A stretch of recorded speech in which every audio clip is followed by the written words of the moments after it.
কোরআনুল কারীমে আল্লাহ বলছে, বন্ধু আপনি কি জানেন প্রত্যেক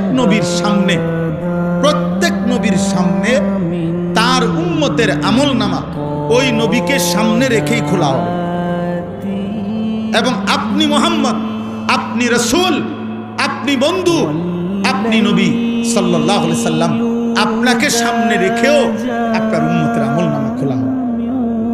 আল্লাহর কসম, আমরা হাদিসে পড়ছি বাবা, এই আয়াত, এটা সূরা নিসার 40 নম্বর আয়াত, কোরআনুল কারীমের 4 নম্বর সূরা। এই আয়াতটা নবীজির একজন সাহাবী হযরত আব্দুল্লাহ ইবনে মাসউদ যখন পড়ছেন, তখন আল্লাহর নবীর দুই চোখ থেকে অঝরে পানি ঝরছে। নবী আমার অঝরে কাঁদতেছেন। তো মুহাদ্দিসিন লিখছে, কেন কাঁদতেছেন নবী? এই আয়াত এটা শুননা কেন কাঁদলেন, এভাবে কাঁদলেন কেন?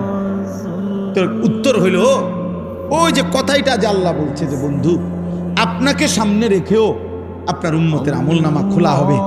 তো আল্লাহর নবী ঠিক ওই মুহূর্তে কাঁদতেছিলেন আর ভাবতেছিলেন, হায় আমার সামনে যদি আমার উম্মতের আমলনামা খুলে, আর গুনাহ আর নাফরমানির কারণে আমার উম্মত যদি আমার বেইজ্জতি করে, আমি আমার মালিকের কি বলবো?